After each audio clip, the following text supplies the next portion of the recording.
So I had this dream my whole life since I was a kid. And it's in this dream I crawl into a hole, like a tunnel, but it's small. I can barely fit in it, right? And then when I get in there, I can't back up.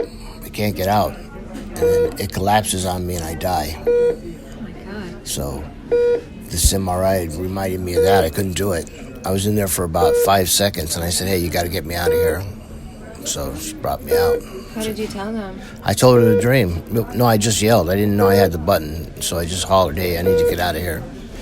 And she took me out and said, what's up? I told her. She said, oh, okay. Why are they scanning your head?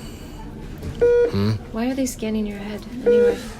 No, they did the shoulder and the neck and everything with that. I don't know. They might have done the head too, yeah. They put me in head first. So maybe they did.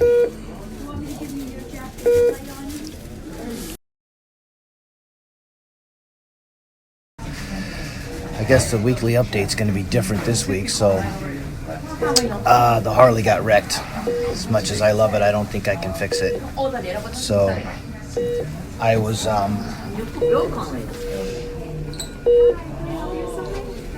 was making a right turn, and this other car came up beside me making a right, was parked in front of me. So I was making a right turn, and these two cars were parked in front of me, and I went to the right to go around them. And the car in front of the second car pulled right out in front of me, just swooped right out, broadsided me, hit me in the side, knocked me into one of those poles that protect the fire hydrants. I went flipping and flying for about 20 or 30 feet and landed on my head, knocked myself out. And when I woke up, there were people standing around me, and they told me that what had happened and that the driver drove off. He didn't even stop. So it was hit and run. And the bike is destroyed. It'd take probably $3,000 or $4,000 to fix it that I don't have. So I guess that's the end of my Harley. And I broke my shoulder bone. Got some nerve damage going on, little bumps and bruises, but I guess in about 10 weeks I'll be healed up.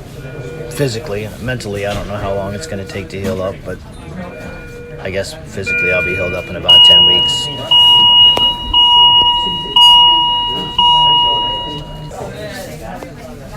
Did that alarm go off before? Oh yeah, It's been going off all day. By the way, he's learned how to turn off the sound from his monitor, so every time it annoys him, he just gets out of his bed, walks over there and pushes the button to turn it off. There it is.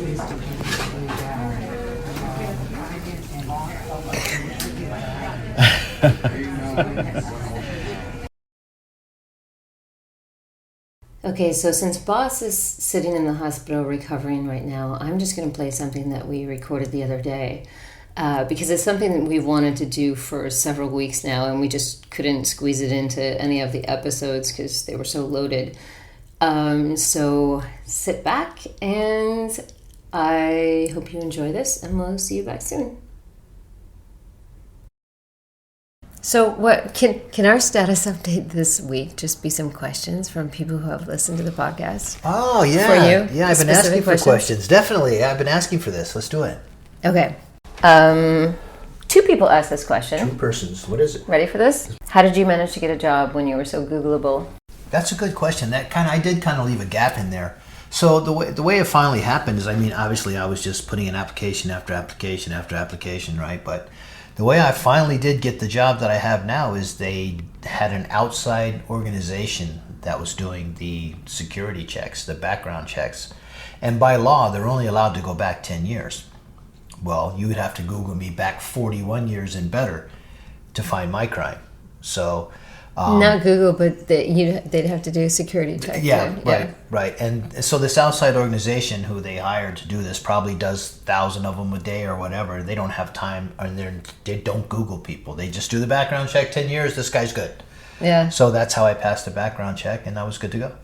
That's how I got the job. And why don't you explain why you're in a hotel? You've never explained that. Because I'm fucking homeless. That's why I'm in a hotel, right? I came out of prison with nothing, nobody, not even an ID card that anyone would accept, right? So I'm in a shelter. I had a place to go. I had, my friend's house in, Poughkeepsie, outside of Poughkeepsie there to go to, and parole wouldn't let me go there. So they sent me to New York City to a fucking homeless shelter, to a place I'd never been, and so I'm homeless. That's why I'm in a shelter. Why is it a hotel? Because of COVID. So when COVID hit, I guess they wanted to get all the homeless people off the streets because of COVID was killing them, So I guess what they did is they had a contract with a bunch of hotels, and they just took over a bunch of hotels. I think the number's somewhere around 80 that they took over, and they just turned them into homeless shelters. So I'm in a hotel room with a TV, a microwave, a refrigerator. It's a really nice room. I mean, the room is really nice, but it's still a homeless shelter, and they still treat it like prison. Yeah, you still have guards. Got guards at the doors. I have to sign in. I have to sign out. I have to get wanded. I'm not allowed to have visitors. Here's another question. How do you get privacy when using the toilet? And what about showers? Okay, so in short, there is no privacy, right? You can hang a blanket up to cover the bars while you're on the toilet, and if the CO walks by, he'll be like, he'll shake the blanket, and you say, I'm the bowl boss, and he'll keep it moving, but you can't cover the whole front, but you can cover enough to shade the toilet. You try to maintain your dignity where you can. Would you get a shower every day? If you had a program where there was a shower, you could get a shower every day. If you were a porter, you could get a shower every day. If you wanted to go to the car wash at night, you could get a shower every day. But otherwise, you got 3 showers a week.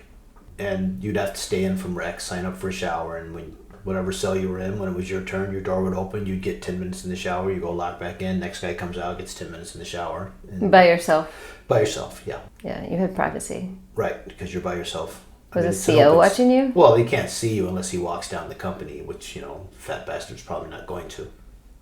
But, Too much walking. Too much walking for the fat bastard. We'd waddle anyway, probably, but yeah. Okay, ready? Yeah. Here's another question. There's some interesting contrasting statements. For example, you say at one point you can go to the box for anything, like spitting on the sidewalk, and then you say, but you're not going to the box for fighting. But the issue is that there are different versions of the box, right? Or different categories inside the box. No, stop. No. Okay. No, that is not the issue. You can go to the box for anything if the CO wants to put you there. You see the difference? Okay, so you can have a fight, and it's just a bullshit fight. You're going to your cell for 14 days. Unless the CO says, I've been looking for this motherfucker, you're going to the box for a fight. Of course. Of course. Makes perfect sense. On the inside. On the inside. Louis! Oh my god. He's trying to dig in. Oh my god, he's trying to dig in this room because we locked him out. That's funny. Okay, there's one regarding the nature of COs. So she's wondering if you would explore the nature of the CO experience and the question of if it's possible to be a decent moral person in that profession. Absolutely. It's impossible to be a decent moral person in that profession. Do you think that your CO friends would say the same thing? If they were honest, they have to. Now, they might say, yeah, but I'm a family man. I work every day. I pay my taxes. I send my kids to school. I buy them clothes. I buy food for my family, and I pay my bills, and I pet my dog. My wife's happy. I'm a good moral person. No, you're not, because when you come into the correctional facility, you put that fucking suit on. And you watch other cops stomp this guy's guts out, or you hear them laughing and talking to each other about stomping this guy's guts out. And you don't do a fucking thing about that. You are not a good person. You are not a moral compass for good people. But what if they are... What if they go into the job like, okay, I'm going to be a person who does my job well and it's fair, and aren't they a good person just for trying to change the climate by being that good person and trying to get their friends hired who might be and trying to eventually change the system? No. So if they speak out on abuse perpetrated by other guards, and they then get targeted, right? They're going to be the ad man out then, right? So they'll eventually lose their job. They're not no one's helping anyone. But maybe they can see it in the way that I'm talking about right now. Like, if I just stay and on my shift, no one gets hurt, no one gets fucked with, there's no injustice on my shift, aren't I then being a good person? No. Yeah, I might disagree with that, because if they think that, I mean, if they're going to end up just losing their job or not feeling comfortable working there because they turn someone else in for abusing inmates, what good is that going to do? Then the system lost them. Then you guys lost that person. What good does it do for them to keep their mouths shut? They keep their job. Okay, good for them. Hooray for their fucking family. You guys are not abused during their shift. Bullshit. It's one cop. One cop does not run even a block by himself. But one can add up to others. It's like if he doesn't survive there because he or she is not part of the fraternity. Listen, they either become a part of the fraternity or they don't survive. That's what I'm saying. That's my point, exactly. That's what's going on every day. Some of them decide that it ain't for them after they come out of they go into the academy. If they're not CO's sons, first of all, if you are a CO's son or daughter, you should not be allowed to work in corrections in that capacity because you were raised in it. You should not be allowed.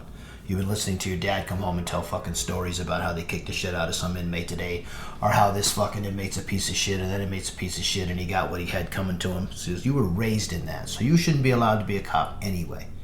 That's first and foremost. Most COs are second, third, fourth generation. It's a family business. Corrections is a family business. Shouldn't be allowed. You're saying that, but in most of these small towns where the facilities are located, it's the only job. Why does that make it okay? For family members to be in the business? Shouldn't be allowed. If you look at corrections... Where else are they going to work? Who gives a fuck? Work at McDonald's, motherfuckers. That's what you tell me when I get out. There's only one McDonald's in that town. Give a fuck, move out of town. You're not listening to what I'm saying. Here's what I'm saying. The problem is systemic, right? Okay, and it's statewide, maybe countrywide. And when a guy like me, who did 41 fucking years, can sit here and point out the problems to you, and you just try to make excuses for the fucking problems, it's why the system is the way it is. I'm telling you that corrections is a family business. It's generation after generation after generation. So you think that's one of the big issues? It's one of the biggest issues. It's generation after generation of COs. COs are being born. You get it? And he's going to be just like his father was. He may go into the academy with the mindset that he's going to be a good guy, that he's going to do a good job, right? Yeah.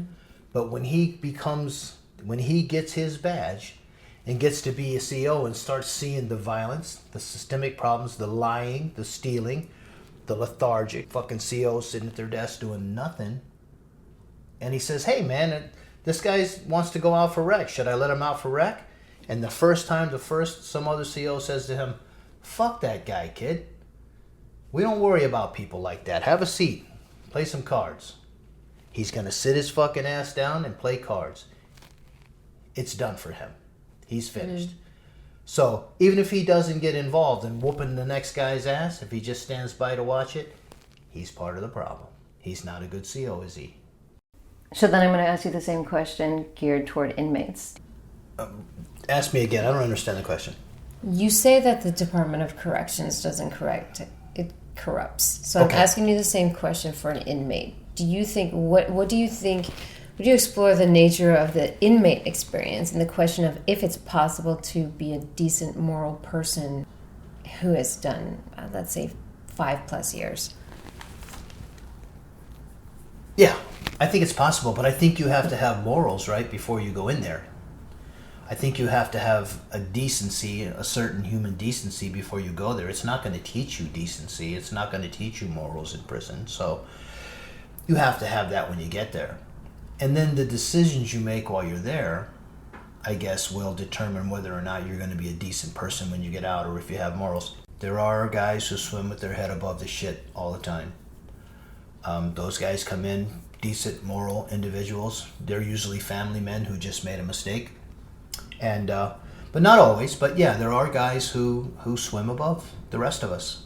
Absolutely. And usually it's their family that drives them and keeps them above all the shit. And usually it's a loving wife and children, something to come home to. Something's waiting for you. You have a reason, to do that. Even if you have a life sentence. Yeah, I know a couple of guys who have life sentences who swim above the rest.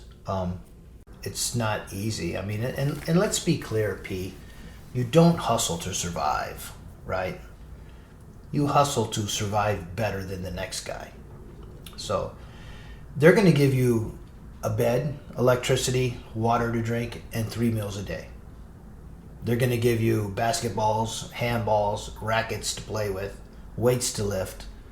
They're going to give you medication if you're sick. So they're going to give you everything you need to survive. But you're hustling to survive above the herd, right? That's why you're hustling, to live better. So you don't hustle to survive. Well, one could say also that you hustle to maintain sanity. Like maybe all those things contribute to, maybe having a hustle contributes to sanity. Yeah, I guess it could, because it gives you a game, right? It gives you something to you're running focus a business. on. Yeah, well, gives you a distraction. Yeah, your hustle is your business, right? So you're running a business, so you have to keep track of who owes you, what you're paying. So yeah, in that sense, yeah, it's a distraction and keeps your mind busy. I remember I walked into this one cell one time. I was as a plumber. I walked into this guy's cell to fix the sink or something, and there's a shelf that runs across the back of the cell, and it runs from wall to wall, so it's about 8 feet wide and about 2 feet, and it's like 6 feet off the ground, and you use it to put your clothes or whatever you want. You can put whatever you want as a storage shelf, right? And it's all food. He's got all boxes, cornflakes, Pop-Tarts, just potato chips, everything up on this shelf, everything you can imagine, right? And so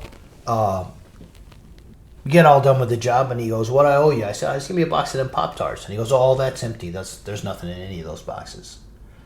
And it's a whole shelf of food. I'm like, "What are you talking about?" He goes, "Yeah, that's just a front, man. It's just a front. People think I got a store and shit." He says, "But that's empty. I don't have any of that." So I'm like, So he had a mafia front. It's like a pizza place for the mafia. Right. Right. All the boxes were empty. I was like, wow, that makes no sense, man. But okay, cool. That was his front. I love it. Yeah. So I mean, everybody has their own thing to do, right? To stay busy and to stay occupied. But wow. All right. So,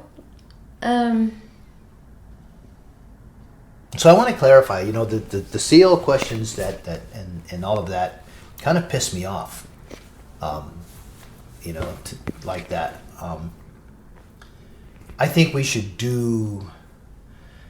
delve more into that, and I think we should have a fucking CO on the program. Yeah, because you have some serious anger built up there. I mean, there's I get some really pissed off when deep-seated hatred and And anger where do you think it inside comes you. from? It's not something I built. Okay, and we have, I was corrected on a couple of things. Not you, just me. Really? Yeah. Well. You want to hear the first one? Did they send phone numbers and addresses? I'll go see them.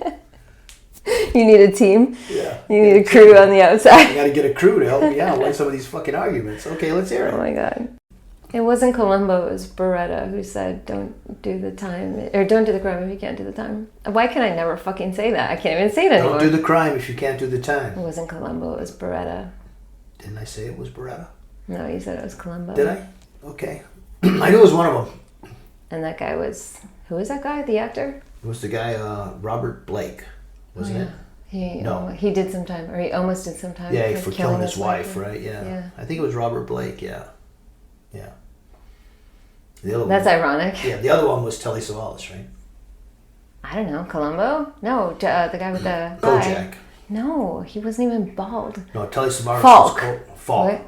Robert Faulkner. Peter? Falk? Peter Faulkner. I don't know, Peter Falk. I think you're right. Okay, wait. I forgot to tell you. I have to tell you something. So, after that beast stops woofing. So my friend Christine listened to the podcast. When I saw her, she said that she teared up at one point because something really moved her.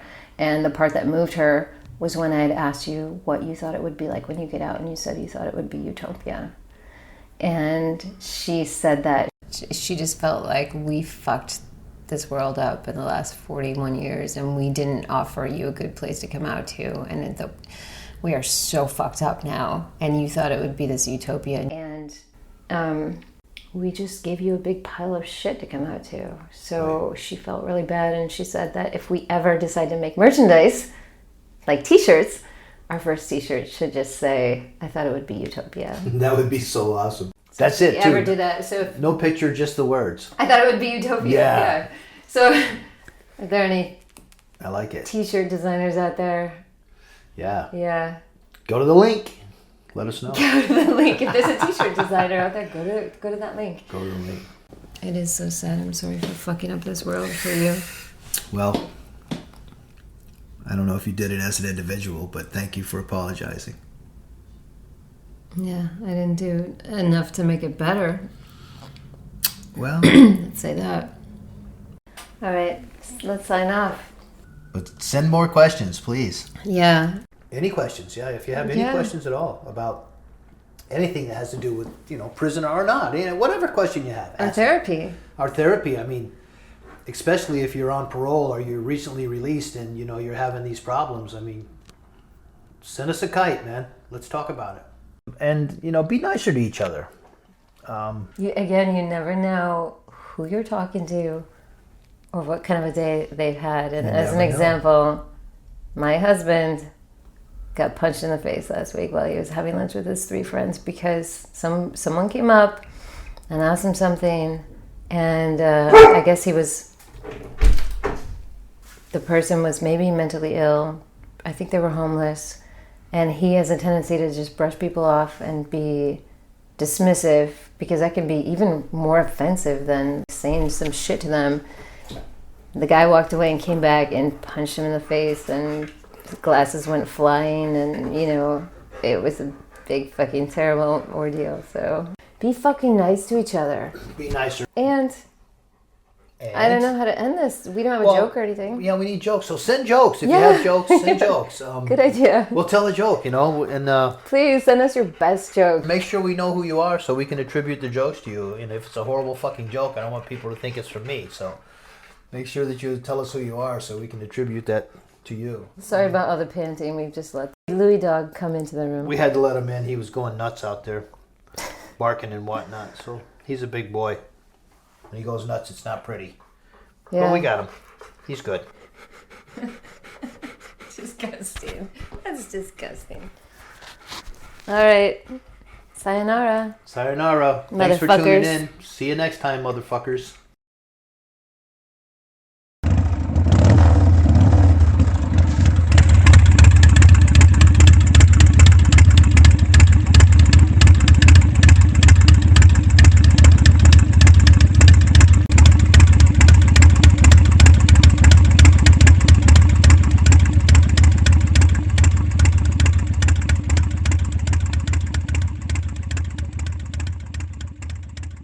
We made 10 episodes. We made 10 episodes cool. so far. I think that's cool. It's totally cool. We kind of went different ways in the last couple of episodes, but because P wants to lighten up, she doesn't want you guys waking up with nosebleeds in the morning and stuff, so she kind of wanted to lighten it up. So we did, and it was fun. It was good. And now I think it's time to go back to fuck you if you don't like it.